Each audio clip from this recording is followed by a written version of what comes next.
This is Carl at National RV Detroit. I'm going to walk you through this 2024 RiverStone Legacy fifth wheel toy hauler. The model number is going to be 4513 DST. Okay. So this is going to be kind of a how-to video. I'm just going to show you some of the features and how they work. I've only got one hand to hold the camera and another one to demonstrate with, so we're going to show you how the back deck works when you pick up. As you can see, it has an awning, a power awning. You have cameras all the way around on the back plus on the side, both sides. The deck itself has a railing that goes around it. It has its own set of steps, so it's very, very nice. As you can see, you have power awnings all along the side here. On the front slide out, you have a slide topper. Then you have two power awnings on the side of the trailer itself, and they have LED strips.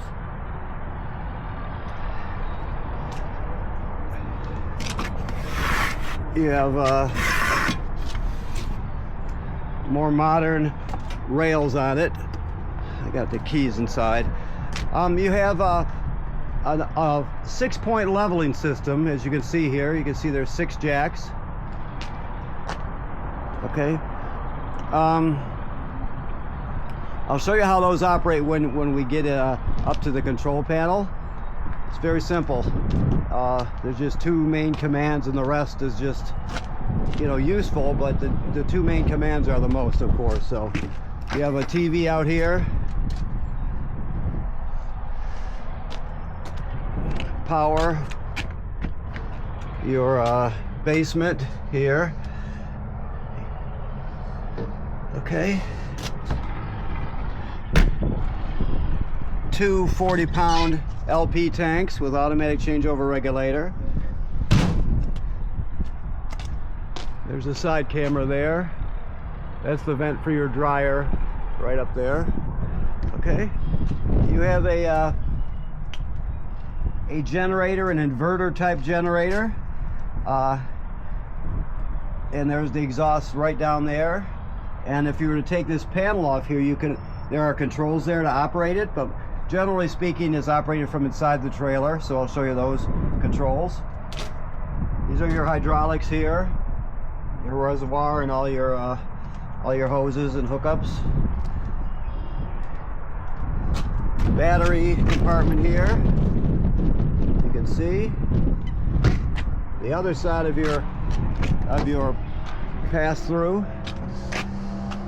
Okay. This is a manifold for your water right here. Okay. This is your outside controller for your stabilizer system. So you turn it on there. You can see it says ready. The 2 commands that are the most useful is auto level, which is right there. So once you get you unhooked from your tow vehicle, you'll pull your tow vehicle away from the trailer. Then you push auto level, it'll level the trailer, but it will remember the last position it was in before you pushed auto level. That position is called auto hitch height. That's the other important command. So I'll just push the down arrow. If you can see this, I'll push the down arrow once, and it's going to say auto hitch, push enter to begin. So that's the second important command. When you're getting ready to pack up and pull away, you're going to push auto hitch, and it'll return the trailer to the position it was right before you auto level. So you should be able to slide right underneath it with your tow vehicle, hook up, and you're all set. The rest of it, these are the directions here, but the rest, you can operate all the jacks independently of each other manually. You could also auto or shall I say retract all, but that's not really useful. It's going to nosedive the front of the trailer. Make sure if you ever retract all that, there's nothing underneath the front of the trailer that can get damaged. So keep that in mind, okay? Your water system, you have a sprayer here, of course. You have your valves here. You have 5 different configurations for the valves. Right now it's in winterized mode, which is this one right here. So you can see the valves are set up just like it is in that picture there. It says winterized. So generally you're going to use city water during the summer, so that would be this configuration right in the center here. If you're camping someplace without city water, you can pre-fill your tank by going to this configuration.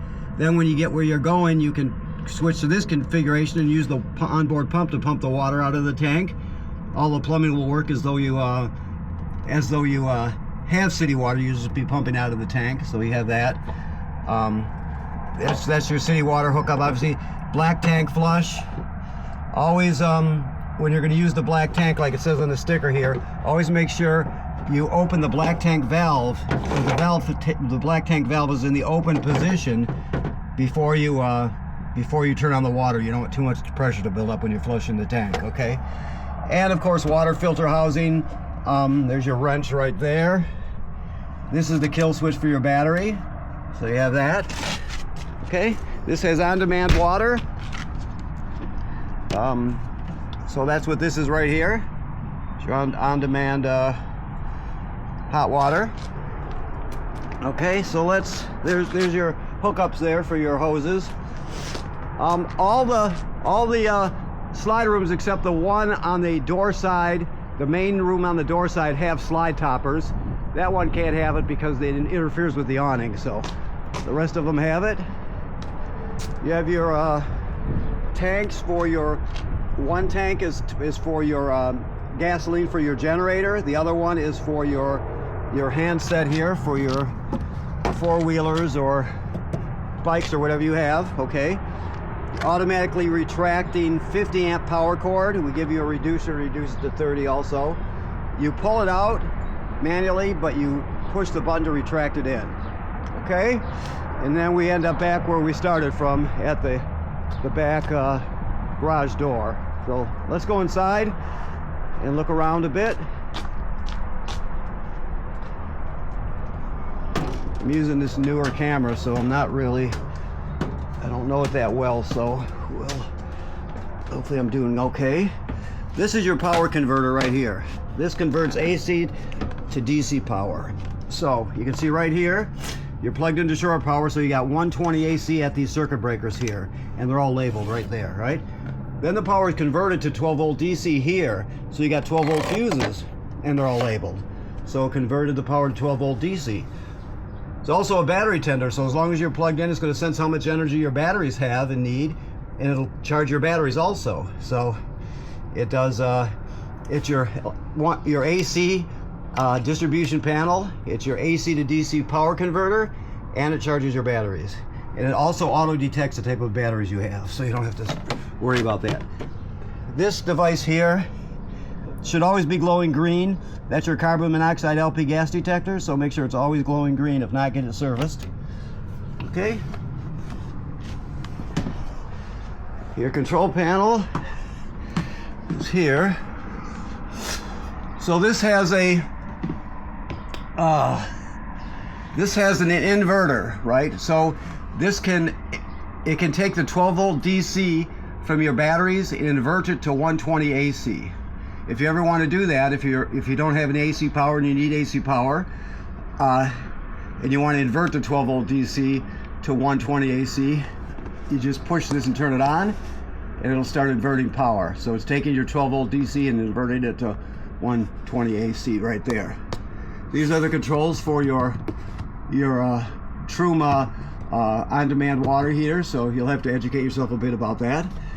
Comes your panel here. You have climate on and off, all the usual stuff. You can go to leveling system. So this is like the same as the leveling panel outside that I showed you. This has a few more options, but you can still do everything from here. Again, climate, lighting, we'll go back to where we were with the, but you can scroll this up and you got your slide rooms, your awnings, all of that is right controlled from there, okay?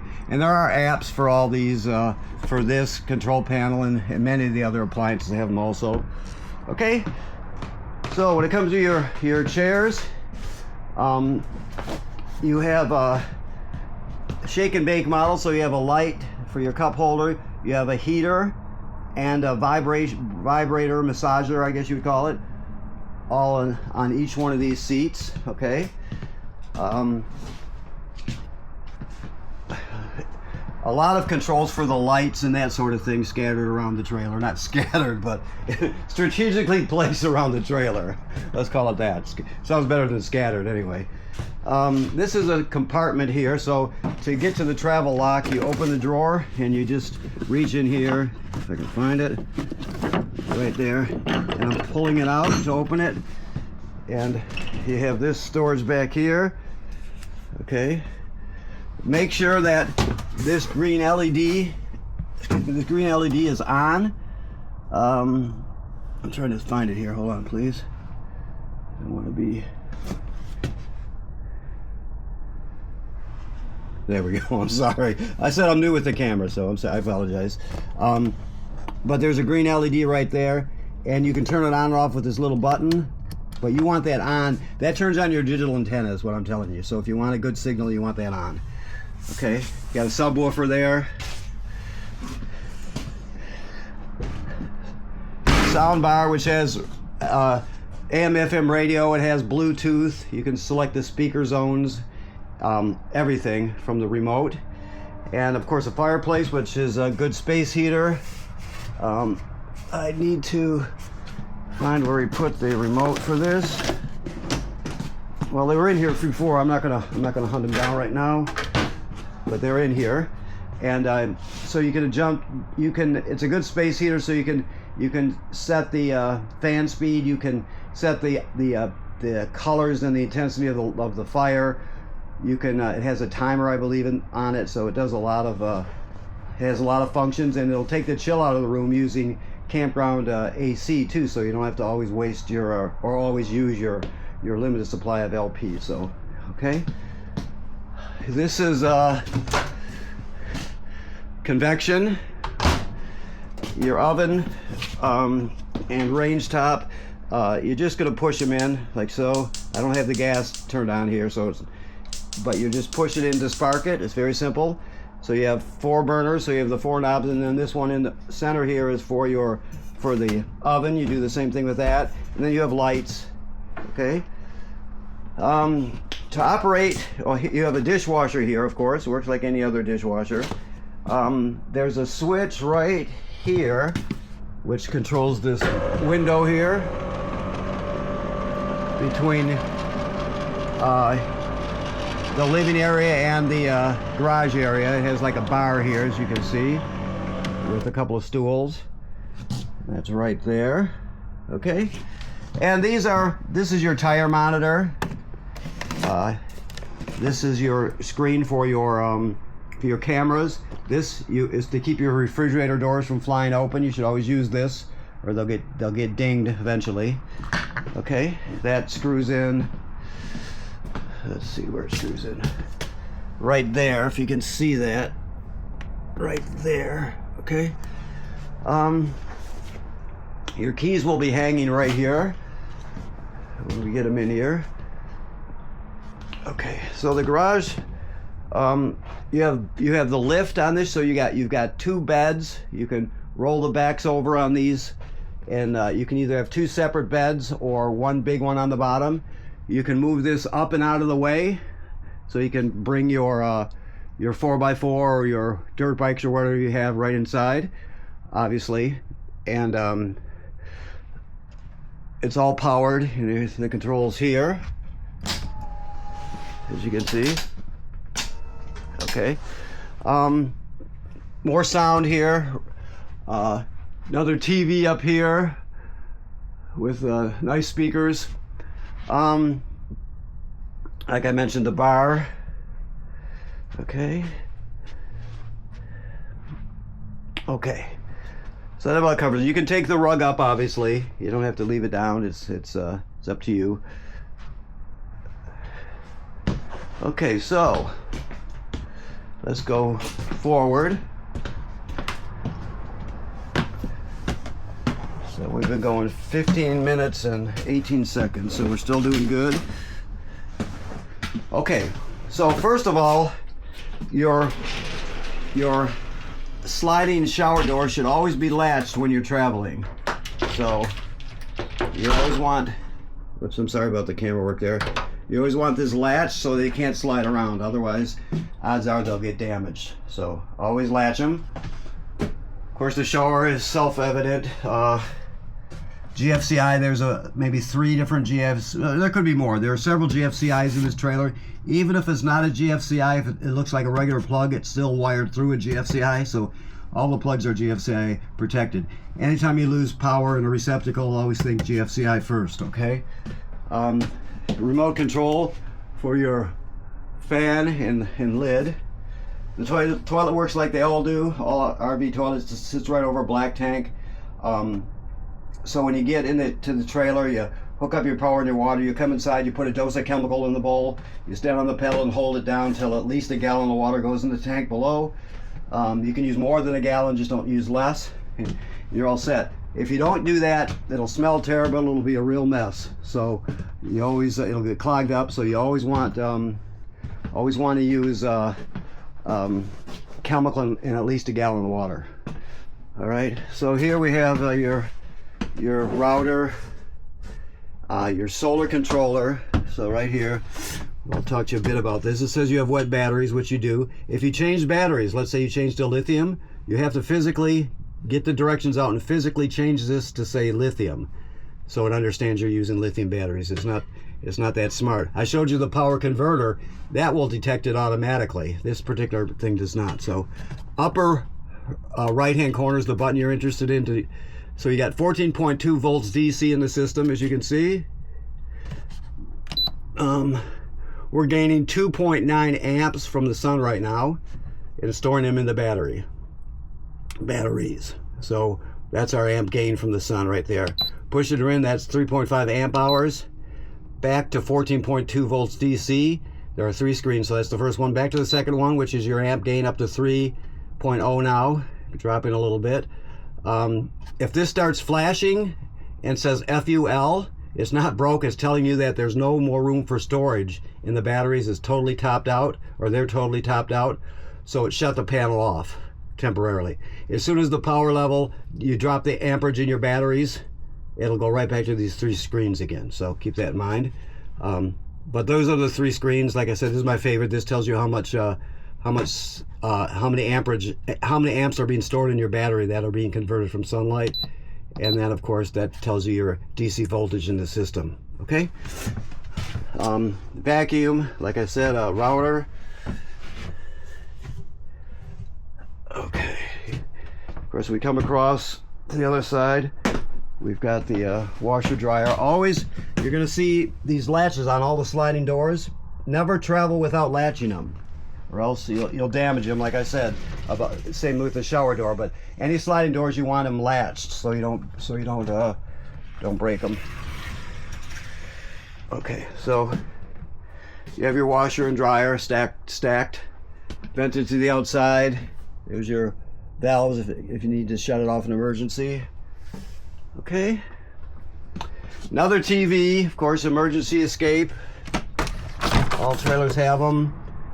You will grab a hold of this tab and pull the screen out, and you can escape in an emergency, or just use it to ventilate. Okay, and then say you have some storage under here too. I haven't looked under there, but you have 2 extra chairs for the dining table. They fold up. Okay. All right.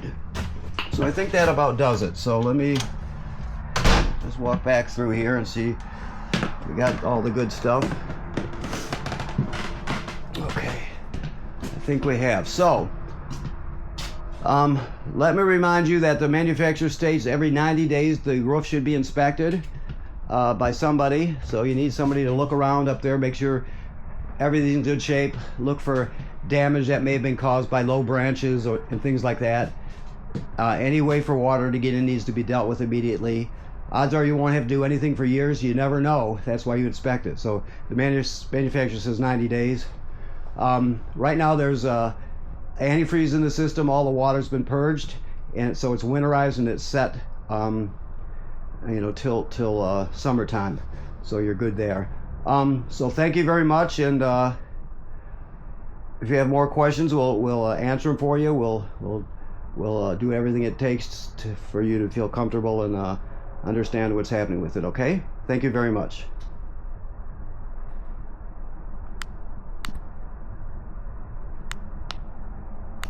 Uh-uh.